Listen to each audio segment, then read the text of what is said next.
سلام دوستان. خب این اولین کارگاه نکاتمون هست و کلا قرار نکته های مهم و جالبی که خودم بهشون برخوردم رو اینجا بهتون بگم. خب اولین چیز ذهنیت شماست.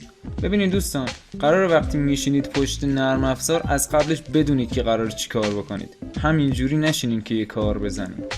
پس متوجه بشین که این یه ابزاره که با اون ما تصویرمون رو میسازیم مثل کاغذ و قلم. پس هنر اصلی یا کار اصلی اینه که اون ایده رو داخل ذهنتون آماده کنید و بهش شکل بدید. بعد اون رو خیلی ساده روی کاغذ بکشید و بعد خیلی ساده بیایم اون رو مدل سازی کنیم. حالا برای مرحله پشت نرم افزار، پیشنهاد من اینه که محیط نرم افزار رو بر اساس روحیات و سلیقه خودتون بچینید. من اینجا از خودم رو بهتون نشون میدم تا کاملا متوجه بشید. پس اول به منو پنل میام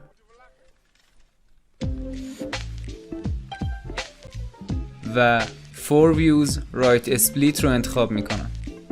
این چیزیه که من همیشه برای خودم میسازم که اینجا بتونم صفحه تاپو داشته باشم، صفحه رایت و فرانت. اینجا هم صفحه اصلی. خب حالا برای این سبک 3D illustration چند تا کار هست که میتونیم قبلش انجام بدیم. مثلا من فلور و دوربین رو میخوام بسازم. پس یه فلور میسازم خیلی راحت و یک دوربین. خب حالا مشخصات کامرا رو هم اینجا میخوام انجام بدم. برای اینکه مشخصات کامرا رو انجام بدم اول باید بدونم که سایز خروجی من چقدره. خب ما معمولا سایز خروجیامون رو روی 1080 در 1080 میذاریم. پس اینجا وارد ستینگ میشم، توی اوتپوت مقدارشون رو تغییر میدم. حالا اگه ببندمش میبینیم که دوربین ما هم مقدار سایز خروجیش تغییر کرده. الان یه بار بزنم و فعالش کنم میبینیم که الان اون زاویه رو به ما نشون میده. خب به قسمت کورد میام و در محور X, Y و Z من مشخصات دوربین خودم رو میگم و با این حال شما میتونید اون رو تغییر بدید و عوضش کنید. هیچ جای نگرانی نیستش. خب برای محور X 1785 رو میزنم، برای محور Y 1044 رو میزنم و برای محور Z منهای 1785. فقط حتما دقت کنید که علامت منفی رو از یاد نبرید. خب حالا که کورد رو گذاشتم میام داخل قسمت آبجکت و همون تغییر اساسی رو میدم، یعنی مقدار فوکال لنزم رو به حداقل 200 میرسونم. خب اینم از این. حالا چیکار میکنم؟ یه کیوب میسازم که ببینم همه چی چجوری پیش رفته. خیلی اوکی. حالا همینجا از فایلمون یه دونه سیو میگیریم. پس به قسمت فایل میام و سیو پروژکت از رو میزنم، وارد سورا میشم و مین فایل رو مینویسم. حالا بریم که یکم راجع به اوکتان رندر باهاتون صحبت کنم.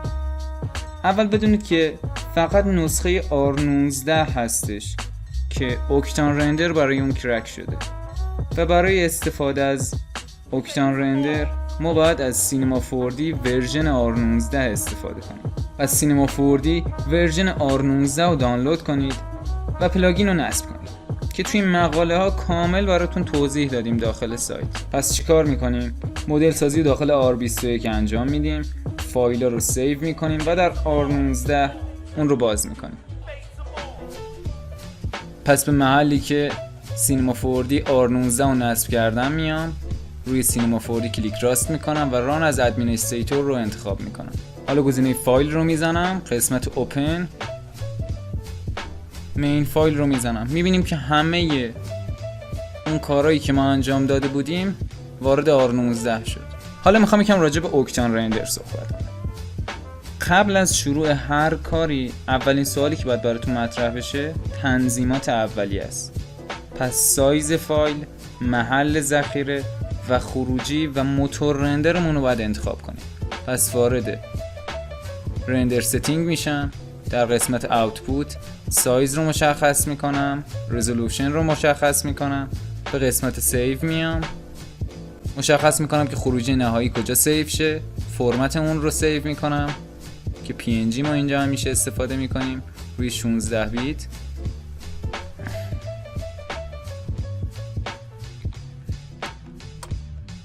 و مهمترین چیز اینه که موتور رندر اوکتان رندر رو انتخاب میکنم. این خیلی مهمه، حتما بهش دقت کنید. حالا از اینجا میام بیرون. توی همین ثانیه که موتور رندر اوکتان رو انتخاب میکنم، امکانش هست که این پایین بخواد پلاگین رو براتون اکتیو کنه. بس شاید یکم زمان ببره، جای نگرانی وجود نداره. خب این صفحه رو میبندم. حالا گزینه اوکتان بالای نرم افزار رو میبینم. اول از همه باز هم وارد اوکتان ستینگ میشم. خب چیزی که مهمه چیه؟ اینه که در منو کرنلز روی دایرکت لایتینگ باشیم. ببینید 4 تا حالت اینجا وجود داره که ما از حالت دایرکت لایتینگ استفاده میکنیم. پس این خیلی مهمه، اینجا دقت کنید که روی این حالت باشه. و برای لحظه بهمون نشون دادن خروجی هم از خروجی 128 استفاده میکنیم. پیشنهاد من چیه؟ اوکتان ستینگ رو باز کنید، قسمت ستینگ یه بار ریست بهش بدین و دقت کنید که روی دایرکت لایتینگ باشه.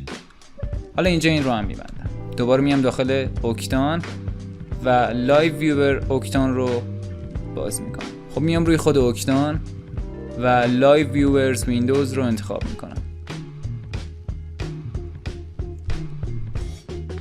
یکم سایزشو کوچیک میکنم. میخوام این گوشا جاش بدم که راحت بتونیم ازش استفاده کنیم. اینجا میذارمش. اگه همین اول نیو رندر رو بزنم میبینیم که هیچ اتفاقی نمیافته. خب چرا هیچ اتفاقی نمیافته؟ چون باید نور رو برای فضای پلاگین تعریف کنم. پس من شروع میکنم به گذاشتن لایت ها. به قسمت آبجکت میام و اوکتان اریا لایت رو انتخاب میکنم. حالا شروع میکنم به گذاشتن اونها سر جاش. مقدار کیلایتم رو روی 80 میذارم. فیل لایتم رو روی 40 میذارم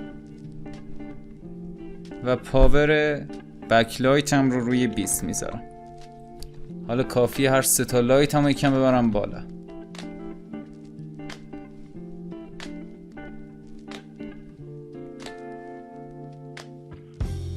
خب دیدین که حالا که لایت رو بهش دادیم خروجی رو شروع کرد بهمون نشون دادن. حالا میخوام یکم بهش متریال هم اضافه کنم که متوجه متریال اوکتان هم بشیم. به قسمت آبجکت میام، به قسمت متریالز میام و دیفیوز متریال رو انتخاب میکنم. دوبار کلیک میکنم روش، پنجره ادیتش باز میشه. میخوام یه رنگ زرد داشته باشه. حالا من خودم اینجا معمولا از HSV استفاده میکنم. میخوام یه رنگ زرد روشنی رو داشته باشه.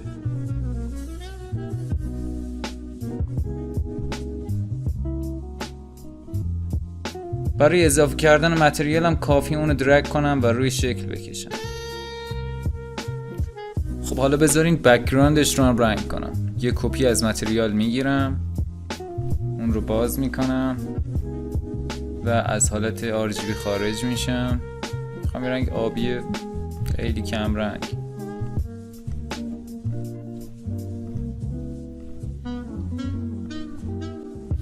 و اونو به بک‌گراندم اضافه میکنم. حالا بریم برای رندر نهایی. فرض کنیم همین عکس که در لحظه با کیفیت 128 داره به ما نمایش داده میشه رو به عنوان خروجی نهایی بخوایم. پس من اینو میبندم و وارد اوکتان ستینگ میشم. مکس سمپلم رو به مقدار 10,000 افزایش میدم و همینطور روی مقدارهای پایینی هم یه سری تغییرات رو انجام میدم. همینقدر کافیه. یه چکاپ نهایی انجام میدیم. آوتپوت، سیو، اوکتان رندر، اوکتان ستینگ میریم برای رندر. این پایین برای شما مشخص میکنه که چه مقدار طول میکشه تا رندر بگیرید. برای این رندر به احتیاج به 8 دقیقه زمان داریم. جلسه های بعد میایم و کاملتر راجع به بمشون. خب بریم سراغ کلونر. اول بدونیم که موگراف ها یکی از قوی ترین ابزارهای سینما 4D هستن. یعنی اگه شما بخواید مدلینگ، تکسچرینگ یا انیمیت آبجکت کار کنید، کلی با این ابزارها حال میکنید. خب حالا من میخوام راجع به خود کلونر فقط صحبت کنم امروز. پس اون رو انتخاب میکنم. میدونیم که یه جنریت آبجکته، پس باید مجموعه باشه. پس با گرفتن کلید شیفت یه دونه کیوب رو بهش اضافه میکنم. و حالا میبینیم که مکعبمون تغییر کرده روی تصویر. اول دقت کنید که روی خود کیوب کلیک کردم و دارم پنجره آبجکت اون رو میبینم. اینجا کیوب ما تغییری نکرده، بلکه این تأثیر کلونر هست که روی اون کیوب افتاده و به صورت دیفالت اون رو 3 برابر کرده. پس روی خود کلونر کلیک میکنم و در قسمت آبجکت میبینیم که چی به چیه. حالا یک کم راجع به این تنظیمات قسمت پایین اول صحبت میکنم. دقت کنید که شما پوزیشن، اسکیل و روتیشن رو دارید. یعنی داره میگه که این کیوبی که دارید و میخواید چند برابر بشه، نسبت به محور y چقدر فاصله داشته باشه، نسبت به محور x چقدر فاصله داشته باشه و همینطور z. و دوباره همین سوالها برای مقیاس و چرخششون هم گفته میشه و شما این دسترسی رو دارید که اونا رو عوض کنید. پس موقعیت ها رو اول 0 میکنم و حالا نسبت به محور y مقدار اون رو بیشتر میکنم، به نسبت خود کیوب مثلا. حالا یکم از محور z مقدار رو بیشتر میکنم.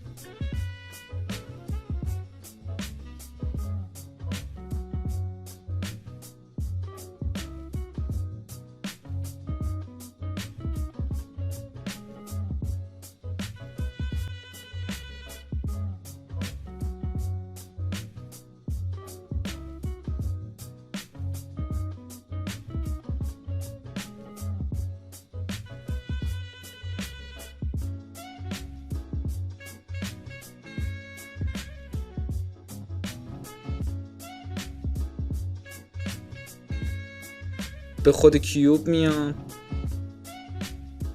و اون رو نسبت به محور x مقدارش رو بیشتر میکنم. میخوام حالت پله بگیره. حالا برمیگردم به خود کلونر.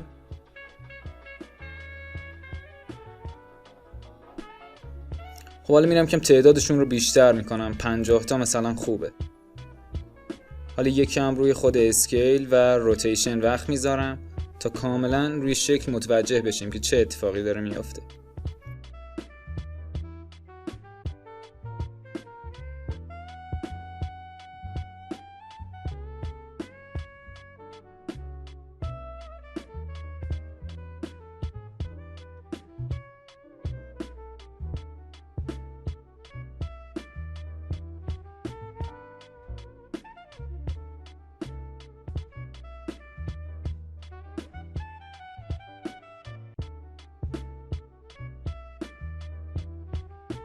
حالا اگه بخوام پله رو درست کنم، کافی اول اونها رو روی حالت دیفالت خودشون بذارم و در قسمت پایینتر گزینه استپ روتیشن رو میبینم که در هر 3 تا زاویه میتونم مقدارش رو تغییر بدم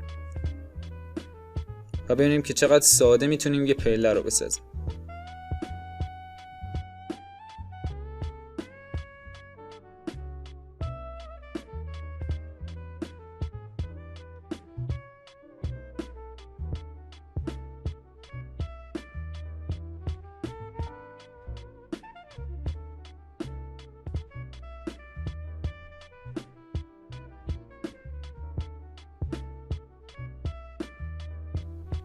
خب حالا میخوام که بین هر کیوبم یه دونه تیوبم بذارم. پس باید چیکار کنم؟ اول یه دونه تیوب انتخاب میکنم و اون رو بالاترین زیر مجموعه داخل کلونر میذارم. خب میبینیم که خودش به صورت 1/9 کلون شد، یعنی هی تکرار شده حالا بریم راجع به بقیه حالت‌ها یکم صحبت کنیم. تا حالا همش داشتیم راجع به خود لینیر صحبت می‌کردیم. اینجا می‌خوام راجع به گرید اری صحبت کنیم.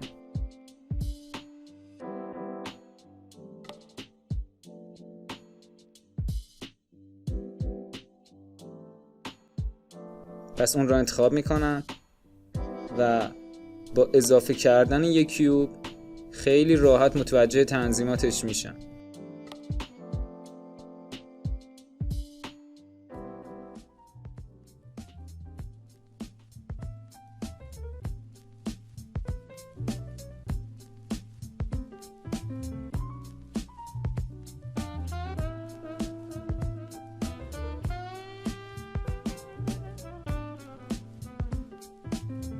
مثلا یک مکعب روبیک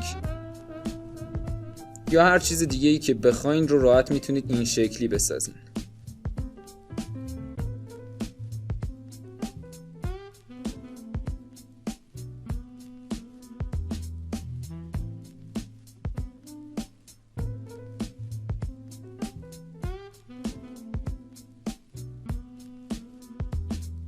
بریم سراغ حالت بعدیش.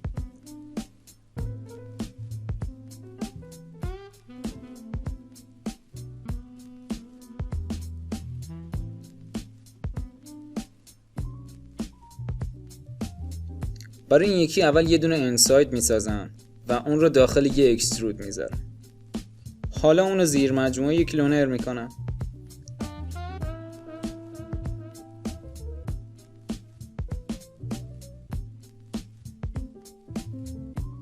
این پایینم یکم روی سایزا کار میکنم تا ببینیم که چه اتفاقی افتاده. مثل لونه های زنبور شده که کنار همه. انگار شما یک آرایه ای رو ساختید با این شکل.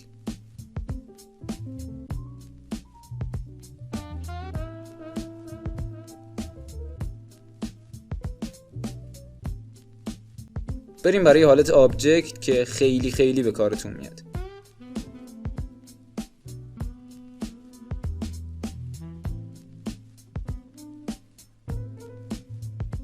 خب اول یک کره کوچیک رو میسازم و حالا از همون یک کپی میگیرم و بزرگترش رو میسازم.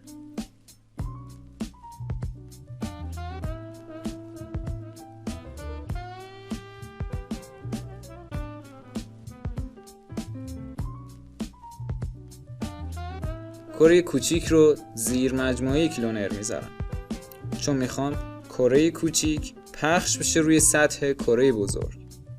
پس در قسمت آبجکت کلونر حالت رو به آبجکت تغییر میدم و کره بزرگ رو انتخاب میکنم. میبینیم که حالا چطور کره ها دور کره پخش شدن و میتونم این پایین حالت و تعدادشون رو تغییر بدم. خب حالا همین رو بریم روی یه تکست امتحان کنیم.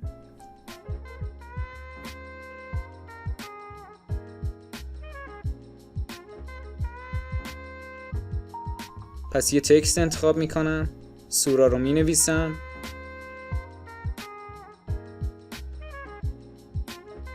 میخوام که این کره‌های کوچیک دور این لاین ها بیفته. پس خیلی راحت در قسمت آبجکت تکست رو انتخاب میکنم.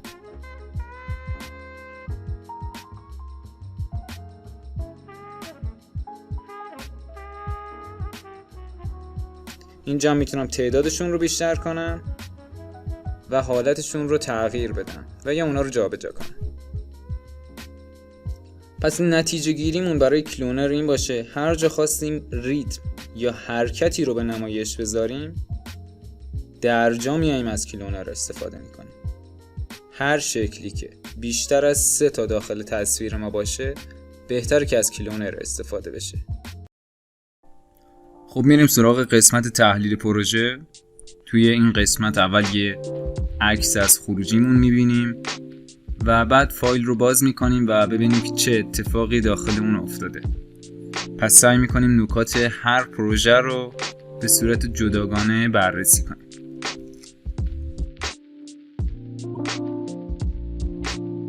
این کار خیلی ساده و خیلی خروجی جذابی داشت.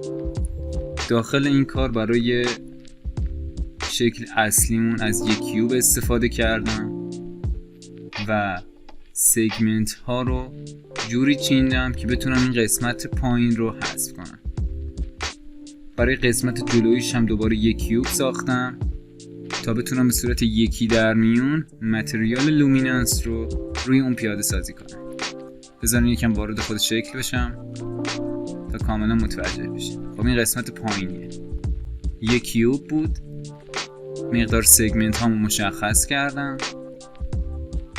و به صورت یکی در میون اونها رو با اکسترود بزرگ کردم. موقع اضافه کردن متریال هم به قسمت های داخلی یه متریال لومیننس دادم.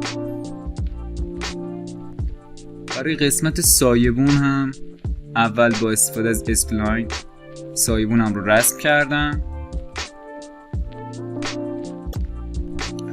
و بعد اون رو داخل یک اکسترود گذاشتم.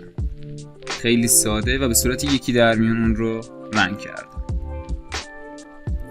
نوشته ها که خیلی واضحه. برای پشت بوم هم یه دونه سویپ استفاده کردیم که بتونیم چارچوب ساختمونمون رو از بک‌گراند جدا کنیم. کار بهتره، من پیشنهادش میدم. یه ستون هم این قسمت گذاشتیم که صرفاً بتونه چارچوب اون رو نسبت به بک‌گراند جدا کنه. برای این قسمت موجدار بودنش هم در تنظیمات سویپ از قسمت کرو استفاده کردم. خیلی راحت برین متوجهش میشین. برای قسمت نی هم از یه دونه استوانه استفاده کردم و اون رو داخل دیفورمر بند گذاشتم. برای قسمت های بالاش هم همونطور که میبینیم با استفاده از لوپ پسکات اونها رو برش دادم و به صورت یکی در میون اونها رو اکسترود کردم. برای شکل های داخلی هم که هر کدوم رو شما کافیه طراحی کنید و داخل یک کلونر بذارید. برای قسمت های جلویی هم که از متریال گلس استفاده کردم و خیلی راحت به این خروجی رسیدم.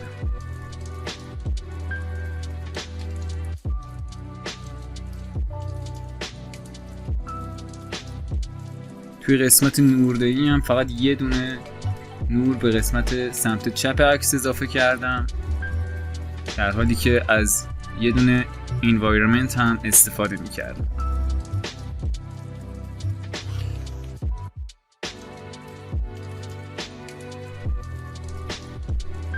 خب میریم سراغ پروژه بعدی. این همینقدر ساده است واقعا. شاید واقعا درست کردن این بیشتر از نیم ساعت نباید زمان شما رو بگیره. همینقدر زود شما میتونید به یه نتیجه برسید و بذارید که رندرش گرفته بشه.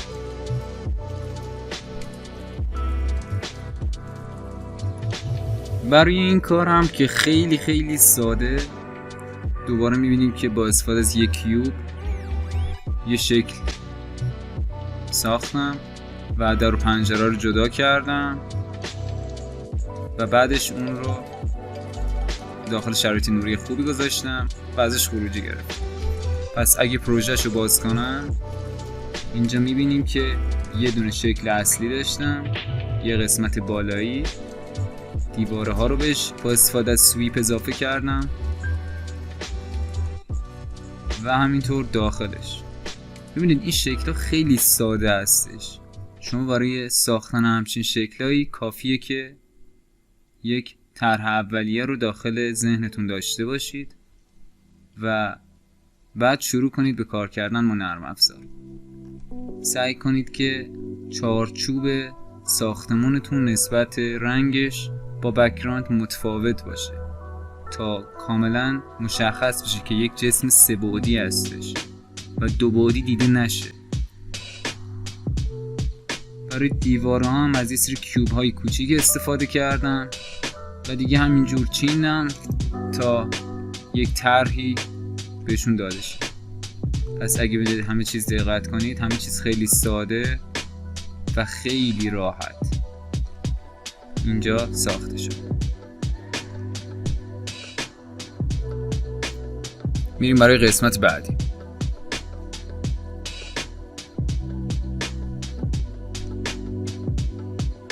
برای این کار هم باز از یک کیوب استفاده کردم و تنها تفاوتش این قسمت پنجرهای سمت چپش هستش که خیلی ساده است و الان با هم تکنیکش رو اجرا میکنیم.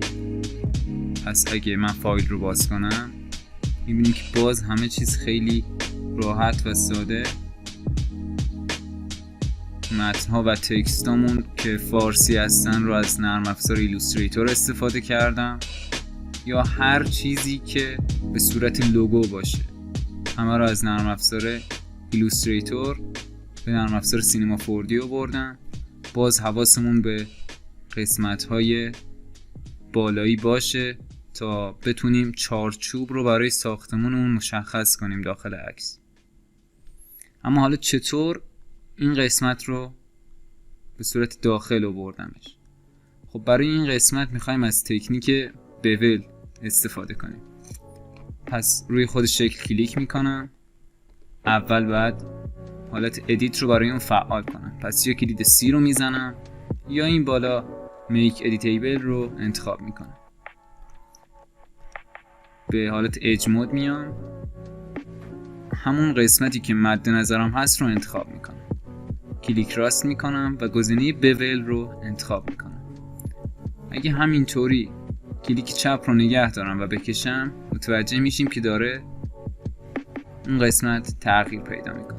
شاید اونجا همینقدر بیشتر نبود. اما اگه دقت بکنید اینجا کلاً یک تیکه شده. اگه من بخوام اونو نرم تر نشون بدم فقط کافی مقدار ساب دیویژن رو بیشتر کنم.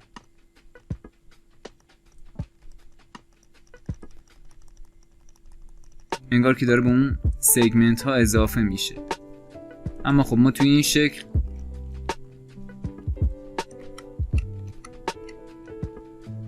چنین حالتی نداشتیم و فقط کافی بود که اج مورد نظرمون انتخاب کنیم و مقدار آفست رو ببریم بالا.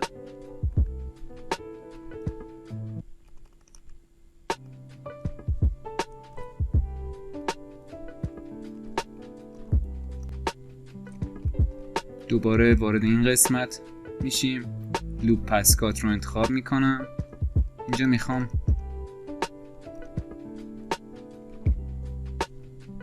میخوام 6 تا ازش داشته باشم. از 5 تا لاین میخوام و میتونم حالا همه رو انتخاب کنم. آی رو میزنم. میبینیم که همه قسمت های انتخاب شده با هم به داخل کشیده شد. اینجا گزینه پریورس گروپ رو باید غیر فعال کنم. پس کنترل زد رو میزنم. پریورس گروپ و حالا دی. میبینیم که چقدر ساده تونستیم اون قسمت رو بسازیم.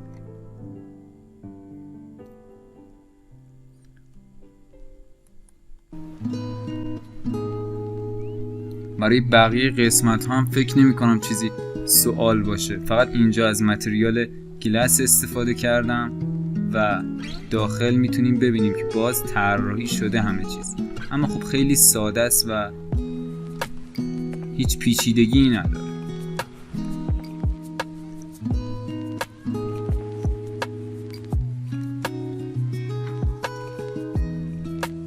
پس اگه بخوایم یه جمع‌بندی درستی از قسمت اول تحلیل پروژه‌مون داشته باشیم، بدونیم که برای انجام هر کاری، هر پروژه‌ای اول حواستون به مقدار سگمنت ها باشه و از شکلی که میخواین ازش خروجی بگیرین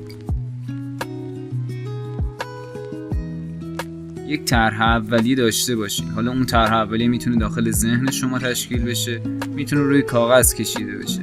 حتما یک طرح اولیه داشته باشین و بعد بیاین پشت نرم افزار که بدونید قرار چه اتفاقی بیفته. توی قسمت اول پروژه خیلی ساده است و هیچ جای نگرانی نداره. بیایید جلو